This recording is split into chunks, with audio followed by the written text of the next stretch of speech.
G'day guys, this is just a quick update on the pinch collar ban in Tasmania. Since the ban has come into law, a few things have happened behind the scenes that we just wanted to share our opinion on so that you've got a better idea of the process and the laws that are now in effect. So for some more background information on this process, guys, feel free to watch our first video on this issue. But to sum up the main points, we had the government ignore our attempts to try and get in touch with them for over a year to try and show them how and why we use pinch collars. Secondly, they ignored the public submission process by ignoring the majority of people that said they didn't want the law changed. Thirdly, there was no regulatory impact statement done, which is an important part of the democratic process. And they repeatedly took advice from political lobbyists that repeatedly lied to them. And then lastly, the government, their lobbyists and the academics are still yet to show us how their preferred alternative training methods work at all. They won't show us, they won't meet with us, and when we ask them to show examples of why prong collars are not needed and how their methods are superior, we are still yet to hear anything from them. I'd also like to remind you that once again, there has not been one instance or complaint of cruelty using these collars in Tasmania ever. In November, we got in touch with the Minister Joe Palmer to ask for the information the government used to make this decision, and as usual, we were ignored. But to our surprise, 9 weeks later, the Minister got back to us saying that the deliberations of the Animal Welfare Advisory Committee were confidential. So essentially, that's the government refusing to show us the reasoning behind this law change.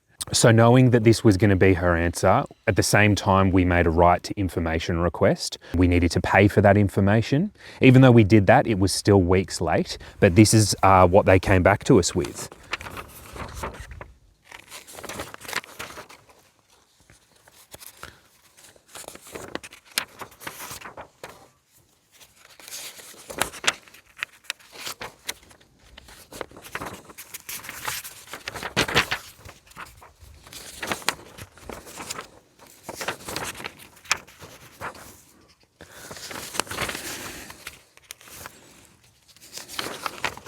So you get the idea.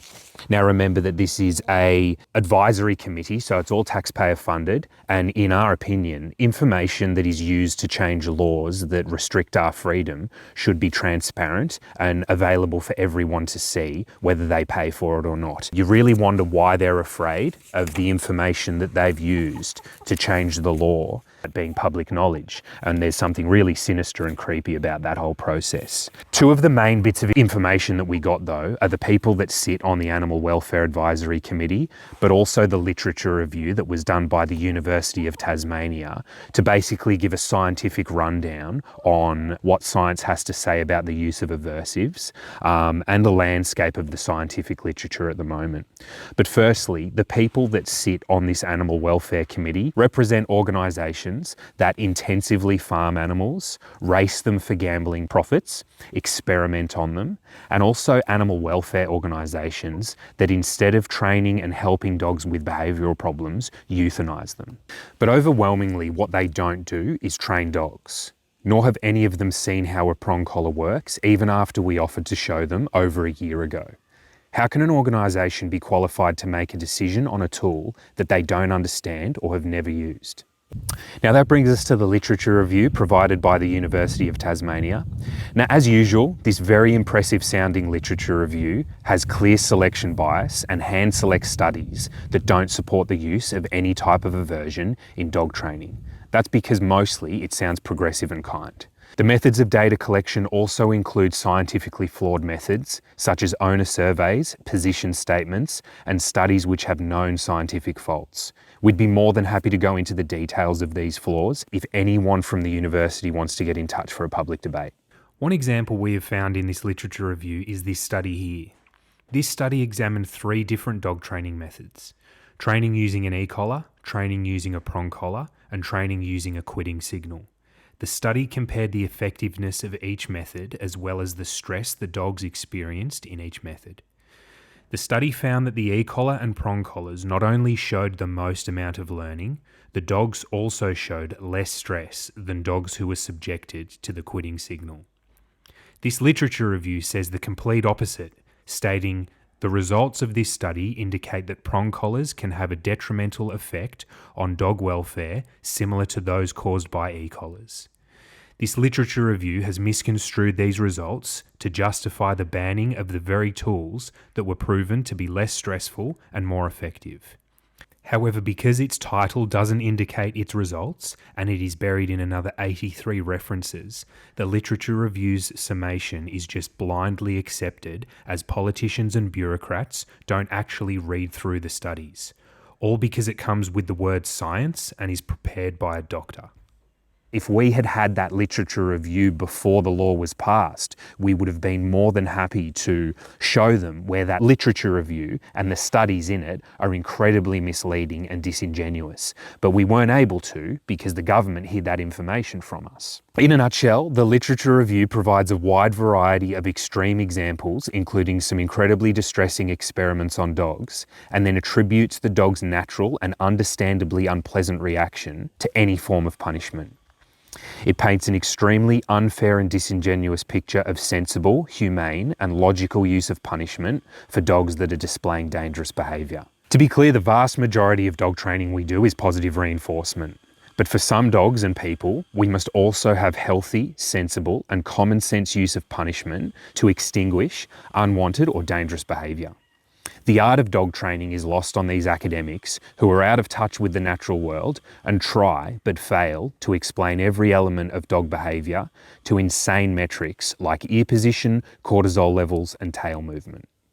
The literature review states that humane training alternatives exist which are as effective, if not more so.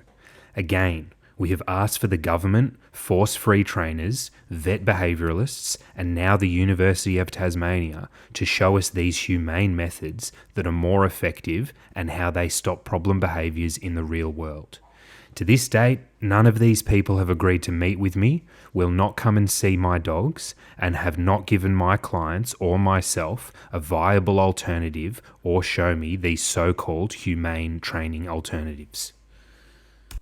Here's a list of various organisations from all around the world that disagree with the methods and tools that we use to train dogs.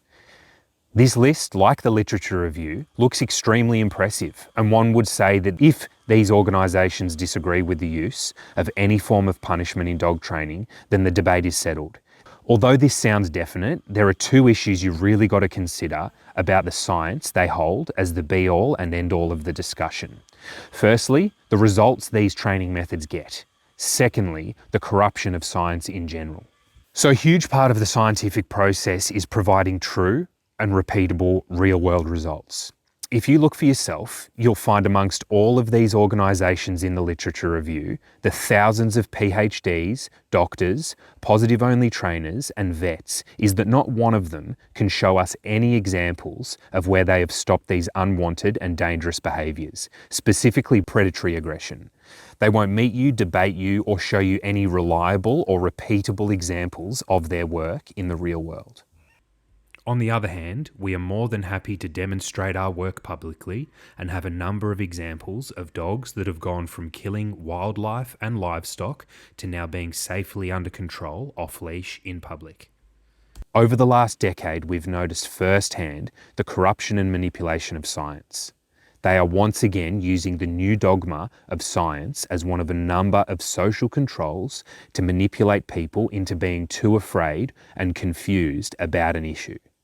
It encourages people to be too afraid to question and debate the facts by inaccurately connecting any form of punishment to inherent cruelty. The flawed methods they use in these studies and the scientific evidence that seems to create is not reflected in the real world. We really believe this is one of the main reasons they refuse to meet with us. So when we consider scientific evidence, it's really important to have a balanced perspective on evidence versus proof.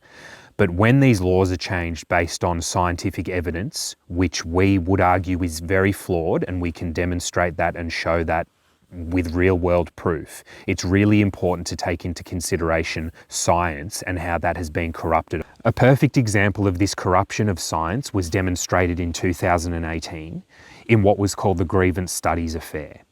We really encourage you to look this up for yourself and see if you feel like this is continuing to happen today, especially in relation to animal studies.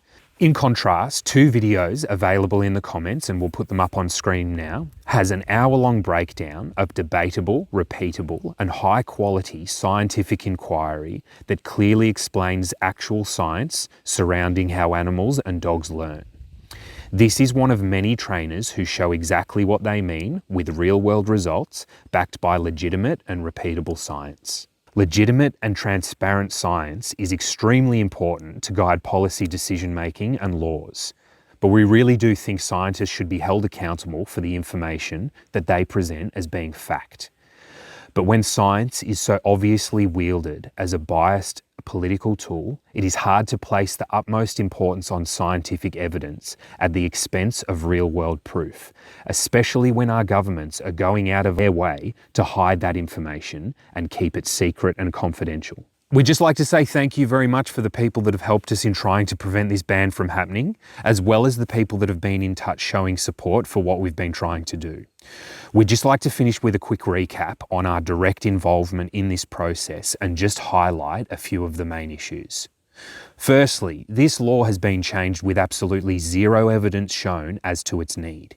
In banning these tools, the government has relied on information provided by organisations that have repeatedly lied to them and don't train dogs, but kill them. Secondly, being stakeholders in the dog industry, professional dog trainers, as well as members of the Tasmanian community, we've been constantly ignored and brushed aside by elected officials when they were deciding this law. They state that they considered all information, however, how can that be the case if they ignored one side of the argument? Lastly, the government has deliberately hidden information that they used to change these laws and neglected the democratic process in a number of different ways. After being directly involved in this process, we've been hearing from so many people that are dissatisfied with how all levels of government are behaving. We really do feel that it's increasingly important that intelligent, capable and reasonable people start getting involved in matters such as this, as every level of government in all parties are making more and more unjust rules that reduce our freedom and our ability to live a life in the way that we want. In this prong collar example alone, we've seen firsthand the democratic process, evidence, facts and logic have not been a priority in this decision-making process. This is just one example. In a time when so many government functions and powers are being corrupted and manipulated to take away your rights, it's now more important than ever that we help each other to lawfully and publicly confront this overreach of power so that we can maintain a sensible, free and transparent society. Once again, if you're a positive-only trainer, a veterinary behaviourist or a PhD doctor that can show us in the real world repeatable results of how force-free training has stopped dangerous behaviours such as human and predatory aggression, please do get in touch and we'd be more than happy to meet with you so you can show us. Thank you very much for your time, everyone. If you'd like more information, please get in touch and we'd be more than happy to chat.